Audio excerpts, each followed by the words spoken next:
ఈరోజు నేను మీ ముందుకు ఎందుకు వచ్చానంటే, ప్రతి ఒక్కరి లైఫ్‌లో లవ్ అనేది కామన్. కానీ లవ్‌లో చాలామంది బ్రేకప్స్ అవుతూ ఉంటాయి. అలా అని అన్ని బ్రేకప్స్ అని కాదు. కొన్ని కూడా పాజిటివ్‌గా ఉంటాయి.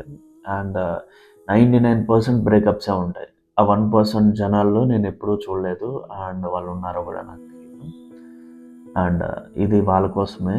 ప్రతి ఒక్కరు లవ్‌లో ఫెయిల్ అయినప్పుడు డిప్రెషన్‌లోకి వెళ్ళి తను అంటే ఏందంటే తనకు ఈ యొక్క టైం పీరియడ్‌లో వాళ్ళకి ఏమి కనపడదు. అంటే వాళ్ళ పేరెంట్స్ తన కోసం ఇన్ని కష్టాలు పడ్డారనే వే ఆఫ్ ఏమీ కనపడదు.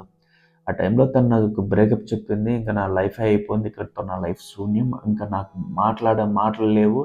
అండ్ నా ఫీలింగ్స్ ఎక్స్‌ప్రెస్ చేసుకునేదానికి ఎవరు లేరు. ఇంకా అని ఒక పాయింట్ ఆఫ్ వ్యూలో ఉంటారు.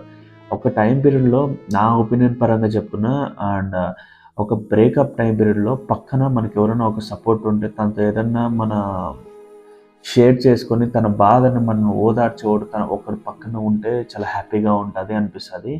ఆ ఒక సాడ్ ఫీలింగ్స్‌లో అంటే ఉన్నదానికి కొన్ని బాధలు షేర్ చేసుకుంటే అదైతే తగ్గుతదనైతే కొంతమందైతే అంటారు గదా! సో, అది చెప్తున్నాను. అండ్ బ్రేకప్ అవుతదా ప్రతి ఒక్కరికి కామన్. అండ్ 1%లో ఉన్నారా అది ఇది అన్నా గదా! ఆ 1%లో గూడా మేబీ తను ఫస్ట్‌లో బ్రేకప్ అయిపోయిన తర్వాత సెకండ్ లవ్‌లో సక్సెస్ అయ్యి ఉంటారేమో.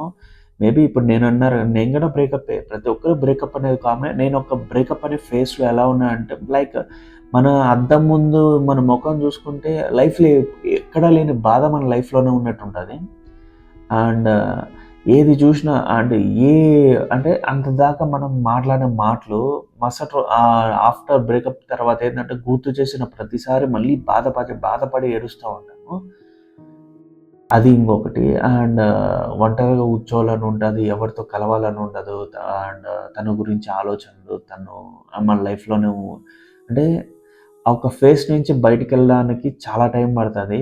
అండ్ ఆ ఒక టైం పీరియడ్‌లో నీ పక్కన ఎవరైనా ఫ్రెండ్స్ ఉంటే వాళ్ళతో మెర్జ్ అయ్యేదానికి చూడండి. అండ్ ఇంకొకటేంటంటే బ్రేకప్‌లో ఉన్నప్పుడు వర్క్ మీద డైవర్ట్ అయిపోండి. అంటే నా లైఫ్‌లో ఈ ఒక పార్టే లేదు అన్న విధంగా నువ్వు డైవర్ట్ అయితేనే నువ్వు ఒక మూవ్ ఆన్ అవ్వగలుగుతావు. లేదంటే అక్కడే స్టక్ అయ్యి నీ లైఫ్ ఇంకా స్పాయిల్ చేసుకున్న వాడైతే అవుతావు.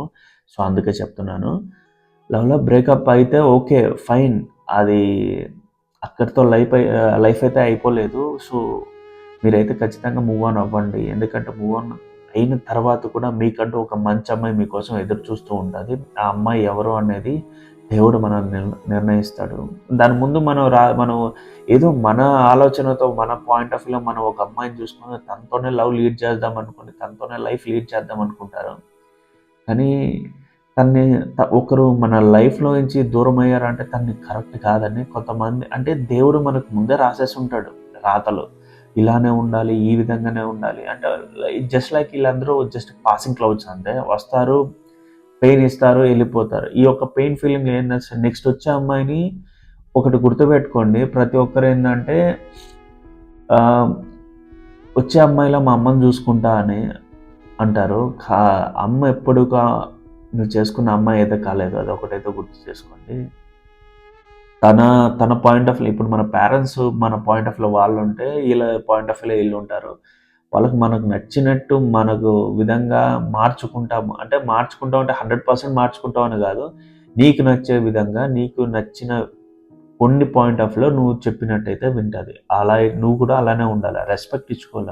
ఒక బిఫోర్ మ్యారేజ్ ఏందంటే బ్రేకప్ అయినా గానీ, అండ్ దాని నుంచి బయటకొచ్చిన తర్వాత నెక్స్ట్ మ్యారేజ్ చూసుకున్న ఆ అమ్మాయి పాస్ట్‌ని తీసుకొనొచ్చి ప్రెజెంట్ ఉన్న అమ్మాయిలో అయితే మాట్లాడొద్దు అసలే. తినతో ఏం మాట్లాడాలో ఇదొక లైఫ్, అదొక లైఫ్. ఆ లైఫ్ అయిపోయింది. ఈ లైఫ్‌లో నువ్వు లీడ్ చేయి నీ లైఫ్‌ననేది. చాలా హ్యాపీగా లీడ్ చేయి. అక్కడ నువ్వు చేసిన ప్రతి మిస్టేక్‌ని ఇక్కడ నువ్వు సెట్ చేసుకునే దానికి చూడు. అక్కడ నువ్వు బ్రేకప్ అయింది కదా! ఆ ఒక పాయింట్ ఆఫ్ వ్యూలో తినకి ఇంకా ప్రేమను ఇవ్వు. ఆ విధంగా చేసుకోండి. నీ లైఫ్ అనేది ఇంకా హ్యాపీగా లీడ్ చేయండి. ఏదో చేసుకున్నాము, తన ఆలోచనలో పెట్టి వచ్చిన అమ్మాయిని సఫర్ చేయడం అనేది కరెక్ట్ గాదు. వచ్చిన అమ్మాయి నిన్ను నమ్ముకొని వచ్చింది కాబట్టి నువ్వు ఇంకా బాగా చూసుకోవాలి. అండ్ దీని గురించి మీరేమనుకుంటున్నారో కిందైతే కామెంట్ చేయండి.